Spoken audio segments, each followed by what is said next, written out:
अपने माँ बाप की तरह सीधा साधा, सज्जन और प्यारा सा बच्चा जो हमेशा सबकी बात मानता था। 7 मार्च को घर के नजदीक एक फेस्ट में हिस्सा लेने के लिए निकला था। एक तेज रफ्तार स्कूटी ने अथर्व की बाइक को टक्कर मार दी।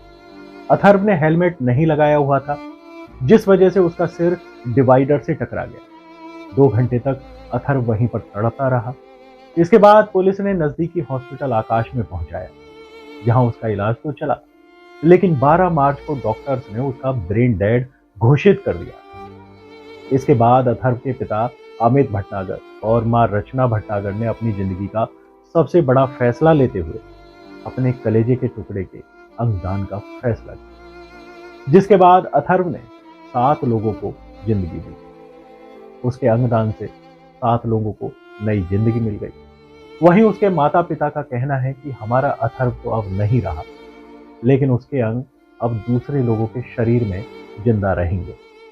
अथर्व के फेफड़े, लीवर, दिल और किडनी अन्य लोगों को प्रत्यारोपित की गई थी। इससे उन्हें नई जिंदगी मिल गई। एक मरीज को अथर्व का दिल मिला तो दूसरे मरीज को उनके फेफड़े ट्रांसप्लांट किए। एक और प्राइवेट अस्पताल के मरीज को अथर्व की किडनी, आकाश हेल्थ केयर में ही एक और मरीज को इस डोनेशन के जरिए लीवर मिला।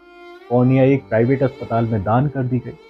हालांकि तुरंत मरीज न मिलने से उनकी आंतों और पैनक्रियाज को दान नहीं किया जा सका। अथर्व के माता पिता के इस कदम का डॉक्टर्स ही नहीं बल्कि सभी लोग सल्यूट कर रहे हैं। डॉक्टर्स का कहना है कि हम अथर्व के माता पिता को सल्यूट करते हैं, जिन्होंने संसार के सबसे बड़े दुख के बीच भी इस कठोर फैसले को लेने की हिम्मत दिखाई।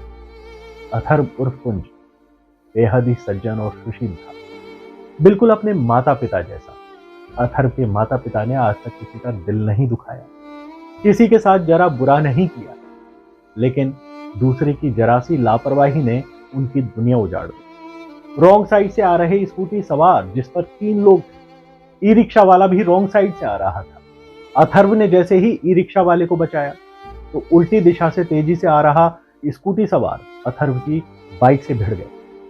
काश अथर्व ने हेलमेट पहना होता और दूसरी रॉन्ग साइड से आ रहे ई रिक्शा वाला सही दिशा में चलता और स्कूटी सवार दूसरों की परवाह करते हुए स्कूटी धीरे चलाते हुए अपनी साइड से आता तो अथर्व आज हम सबके बीच होता। खैर, होनी को कोई नहीं टाल सकता है। दिल्ली के उत्तम नगर की बदहाल ट्रैफिक व्यवस्था की अथर्व भेंट चढ़ गया।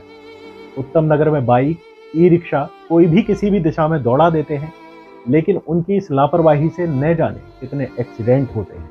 इस दुर्घटना के लिए जितना स्कूटी सवार और ई रिक्शा वाला जिम्मेदार है, उतनी ही उत्तम नगर की ट्रैफिक व्यवस्था भी जिम्मेदार है। अगर सभी ने जिम्मेदारी से और ईमानदारी से काम किया होता तो सब सुरक्षित होते। हम सब अथर्व की आत्मा की शांति के लिए प्रार्थना करते हैं और ईश्वर से प्रार्थना करते हैं कि उसके परिवार को दुख सहने की शक्ति दे। वहीं हम एक अपील भी करना चाहते हैं कि माता पिता अपने बच्चों से कहें कि वे बाइक, स्कूटी धीरे से चलाएं, हेलमेट पहने, सही दिशा में चलें।